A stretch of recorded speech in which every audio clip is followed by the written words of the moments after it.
वासियों को संबोधित कर रहे हैं। की परंपराओं की रक्षा का मैं विश्वास दिलाने आया हूं कि आपके लिए, यहां के नौजवानों के लिए, यहां के किसानों के लिए, उद्यमियों के लिए, यहां की बहनों बेटियों के विकास के लिए हम 24 घंटे दिन रात मेहनत से काम करेंगे। हम मेहनत करने में कोई कमी नहीं रखेंगे। हम पल पल आपके लिए जिएंगे। हम पल पल आपके सपनों के लिए जिएंगे। ये विश्वास दिलाने में आया हूं। हम आपकी सेवा करेंगे, आपका आशीर्वाद लेंगे। आपका दिल सिर्फ चुनाव में नहीं, हर पल आपका दिल जीतते रहेंगे। अपने काम के द्वारा, सेवा के द्वारा, समर्पण के द्वारा, परिश्रम के द्वारा।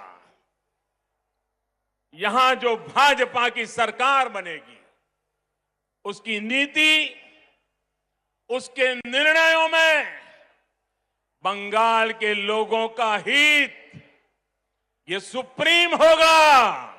बंगाल के लोगों का हित ये सर्वोपरि होगा।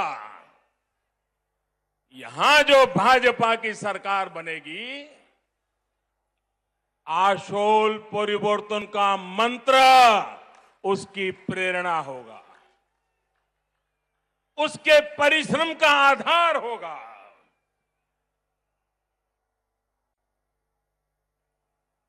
आशोल परिवर्तन का मतलब, आशोल परिवर्तन का मतलब ऐसा बंगाल जहां युवाओं को शिक्षा और रोजगार के पर्याप्त अवसर मिले।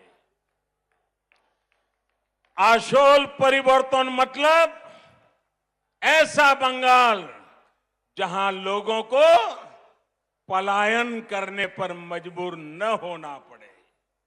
आशोल परिवर्तन मतलब ऐसा बंगाल जहां व्यापार और कारोबार फले फूले, जहां ज्यादा से ज्यादा निवेश आए। आशोल परिवर्तन मतलब ऐसा बंगाल जहां 21वीं सदी का आधुनिक इंफ्रास्ट्रक्चर हो। आशोल परिवर्तन मतलब ऐसा बंगाल जहां गरीब से गरीब को भी आगे बढ़ने का पूरा अवसर मिले। आशोल परिवर्तन मतलब ऐसा बंगाल जहां हर क्षेत्र, हर वर्ग की विकास में बराबर की भागीदारी होगी। उत्तर बंगाल हो या दक्षिण बंगाल हो, पश्चिमांचल हो या जंगल महल, आदिवासी हो या दलित, पिछड़े हो, वंचित हो, शोषित हो या हमारे शरणार्थी भाई बहन, सभी पर एक बराबर ध्यान दिया जाएगा। जहां सबका साथ, सबका विकास, सबका विश्वास शासन का मंत्र होगा। जहां उन्नयन सबका होगा, तुष्टीकरण किसी का नहीं। जहां घुसपैठ को रोका जाएगा, घुसपैठियों को रोका जाएगा। साथियों, गुलामी का इतना बड़ा कालखंड भी बंगाल की क्षमता, बंगाल के सामर्थ्य को कम नहीं कर सका था। आजादी के इन 75 वर्षों में बंगाल ने जो खोया है, बंगाल से जो छीना गया है, वो मुझसे ज्यादा आप लोग ज्यादा अच्छी तरह जानते हैं। आज हम इस संकल्प के साथ भी आपके सामने आए हैं कि जो भी बंगाल से छीना गया है, भाइयों बहनों मेरे शब्द लिख रखिए, जो भी बंगाल से छीना गया है उसे वापस लौटाएंगे।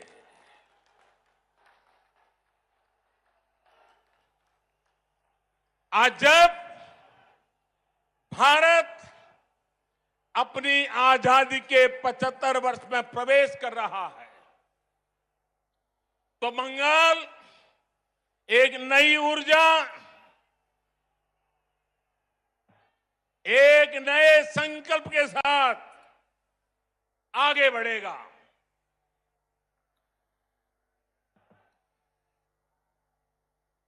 देश की तरह ही बंगाल के विकास के लिए भी अगले 25 साल बहुत अहम है।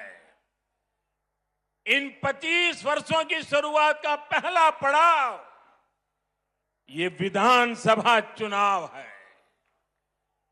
अगले 5 वर्षों में बंगाल का विकास अगले 25 वर्षों के विकास का आधार बनाएगा। इसलिए इस बार आप सिर्फ बंगाल में सरकार बनाने के लिए वोट नहीं देंगे, लेकिन बंगाल को बनाने के लिए, बंगाल को विकास की नई ऊंचाई पर पहुंचाने के लिए वोट डालेंगे।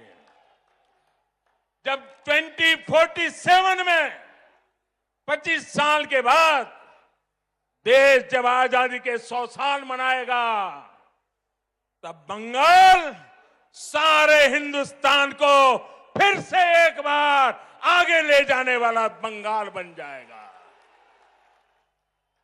बंगाल में पोर्ट से लेकर के एक्सपोर्ट तक, टी से लेकर टूरिज्म तक, माछ की बात हो या भात की बात, पश्चिम बंगाल की माटी और समंदर में सब कुछ है जो जीवन को बेहतर बनाने के लिए जरूरी है। बस यही नीति साफ नियत के साथ आगे बढ़ने की जरूरत है। यहां बनने वाली भाजपा सरकार, एनडीए सरकार इसी सोच से आगे बढ़ेगी। भाइयों और बहनों, कोलकाता तो सिटी ऑफ जॉय है। कोलकाता के पास समृद्ध अतीत की विरासत भी है और भविष्य की संभावनाएं भी है। ऐसा कोई कारण नहीं है कि कोलकाता के कल्चर को सुरक्षित रखते हुए इसे सिटी ऑफ फ्यूचर न बनाया जा सके।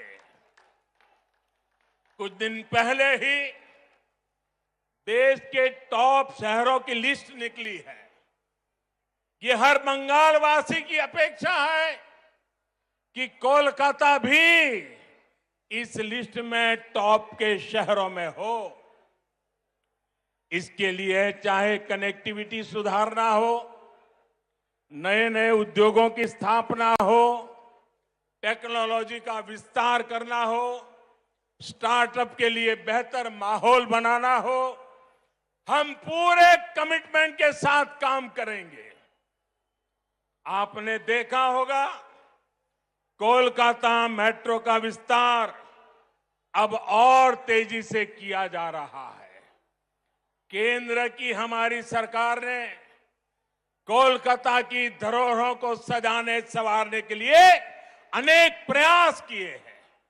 जब कोलकाता में विकास का डबल इंजन लग जाएगा तो वो रोड़े, वो अड़चने भी खत्म हो जाएगी जो भी कदम कदम पर हमें अनुभव होती है।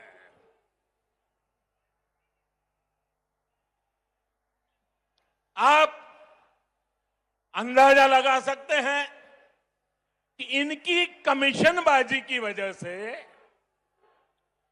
कोलकाता एयरपोर्ट से जुड़े हुए कई काम देखिए कब तक रुके हुए हैं। ऐसे रुके हुए हर काम को भाजपा सरकार में तेज गति दी जाएगी। यहां के स्मार्ट सिटी प्रोजेक्ट को भाजपा सरकार में नई ऊर्जा मिलेगी। शहर में नए फ्लाईओवर बनाए जाएंगे। अधूरे फ्लाईओवर्स को समय सीमा में पूरा किया जाएगा। भाजपा सरकार बनने के बाद कोलकाता में झुग्गियों में रहने वाले को भी पक्के घर मिलेंगे। प्रधानमंत्री आवास योजना का लाभ मिलेगा।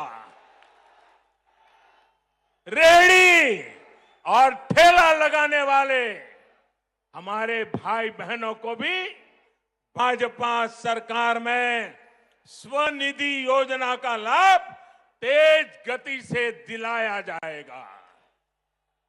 साथियों, कोलकाता के साथ ही बंगाल के दूसरे शहरों में भी आत्मनिर्भर भारत को ऊर्जा देने की भरपूर क्षमता है। भाजपा सरकार में इन शहरों के इंफ्रास्ट्रक्चर को आधुनिक बनाया जाएगा ताकि वहां पढ़ाई, कमाई और बुजुर्गों के लिए दवाई के नए साधन विकसित किए जा सके। पश्चिम बंगाल में फूड प्रोसेसिंग और पोर्ट लेड डेवलपमेंट की भरपूर संभावनाएं है। आत्मनिर्भर भारत अभियान के तहत इन उद्योगों में निवेश को यहां प्रोत्साहित किया जाएगा। इससे किसानों से लेकर मछुआरों तक हर किसी को लाभ मिलेगा। बहनों और भाइयों, पश्चिम बंगाल में आशोल परिवर्तन के लिए गांव और शहरों के स्थानीय शासन यानी ग्राम पंचायत, नगर निगम और नगर पालिकाओं के शासन में पूरी पारदर्शिता भी उतनी ही जरूरी है। इस लोकतांत्रिक व्यवस्था को जिस तरह से तहस नहस किया गया है वो आप भली भांति जानते हैं। इस व्यवस्था को बंगाल में भाजपा फिर से मजबूत करेगी। सरकारी सिस्टम पर, पुलिस पर, प्रशासन पर जनता का विश्वास जागे। हम वो परिवर्तन लेके रहेंगे, ये हम लाएंगे। भाजपा सरकार में एग्जाम से लेकर के ट्रेनिंग और रिक्रूटमेंट तक एक पारदर्शी व्यवस्था फिर से खड़ी होगी।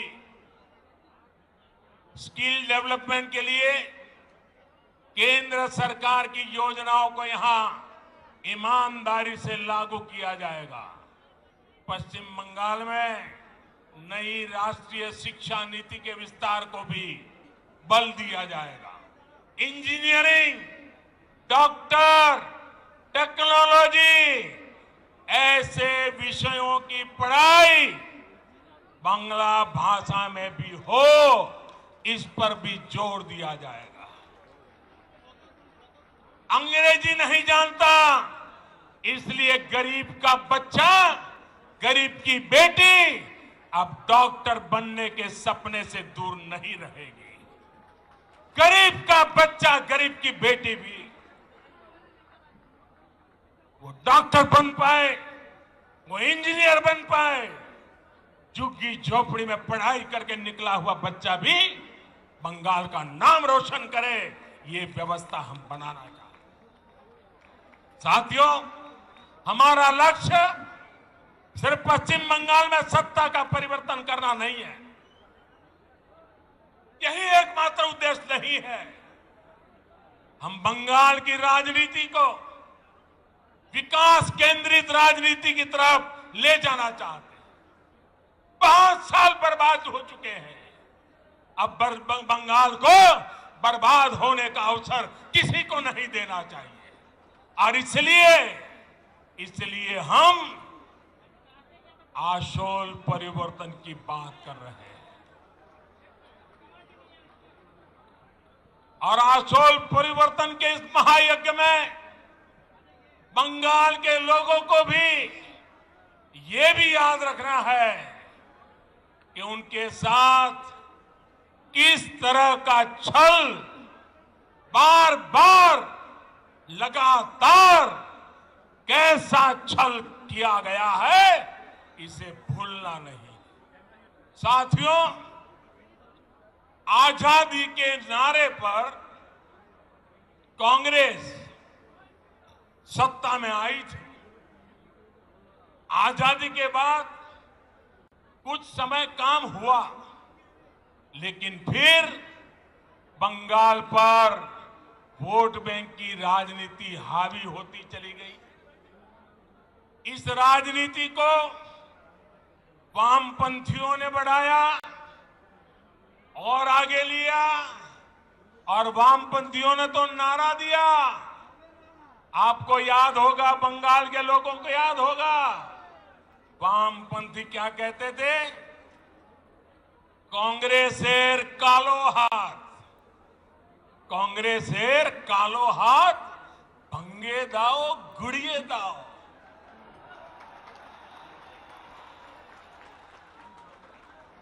ऐसे ही नारों के दम पर वामपंथी सत्ता में आए, लगभग 3 दशक तक सत्ता संभाली। मैं जरा पूछना चाहता हूं, आज उस काले हाथ का क्या हुआ रे? ये काला हाथ कैसे गोरा हो गया रे? जिस हाथ को वामपंथी तब काला समझते थे, वो आज सफेद कैसे हो गया? जिस हाथ को तोड़ने की बात करते थे, आज उसी का आशीर्वाद लेकर वो चल रहे हैं। साथियों, वामपंथियों के विरुद्ध ममता दीदी ने परिवर्तन का नारा दिया था। पश्चिम बंगाल से मां, माटी, मानुष के लिए काम करने का वादा किया था। आप मुझे बताइए, पिछले 10 साल से यहां की टीएमसी सरकार ने क्या सामान्य बंगाली परिवार के जीवन में वो परिवर्तन आया जिसकी बंगाल की जनता आशा करती थी? आया वो परिवर्तन? वो वादा पूरा किया? जो आपको कहा गया था वो किया गया? क्या किसान के, श्रमिक के, कर्मचारी के जीवन में वो परिवर्तन आया जो वो चाहते थे? आया क्या? क्या गरीब के जीवन में कोई परिवर्तन आया है क्या? गरीब और गरीब हो, ऐसा काम उन्होंने किया है कि नहीं किया है? क्या पश्चिम बंगाल के स्कूलों और अस्पतालों की स्थिति में कोई परिवर्तन आया है? क्या बंगाल के युवाओं के रोजगार की स्थिति में कोई परिवर्तन आया है? क्या बंगाल के औद्योगिकरण में वो परिवर्तन आया जितना उसका सामर्थ्य है? क्या दशकों से चली आ रही खून खराबे की राजनीति में परिवर्तन आया क्या? साथियों, आज बंगाल में मां, माटी, मानुष की क्या स्थिति है, ये आप भली भांति जानते हैं। मां पर गली गली में हमले होते हैं, घर में घुसकर मां पे हमले होते हैं। अभी हाल में जो 80 साल की बूढ़ी मां के साथ हुआ है, जो निर्ममता दिखाई गई है, उसने इन लोगों का क्रूर चेहरा पूरे भारत को दिखा दिया है। बीते 10 साल में बंगाल की शायद ही कोई मां है, शायद ही कोई बेटी है जो किसी न किसी अत्याचार के कारण रोई नहीं है, कोई सवाल न उठा सके। इसलिए ये आंकड़े भी छिपा करके बैठ गए हैं।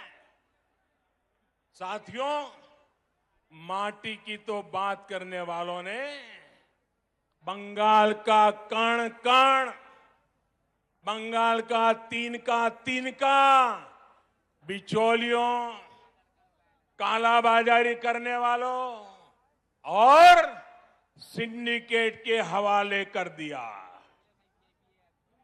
आज बंगाल का मानुष परेशान है। वो अपनी आंखों के सामने अपनों का खून बहता देखता है। वो अपनों को अपनी आंखों के सामने लूटते हुए देखता है। वो अपनों को इलाज के अभाव में दम तोड़ते देखता है। वो अवसरों के अभाव में अपनों को पलायन करते देख रहा है। और पूरा बंगाल अब एक स्वर में कह रहा है, एक स्वर में कह रहा है,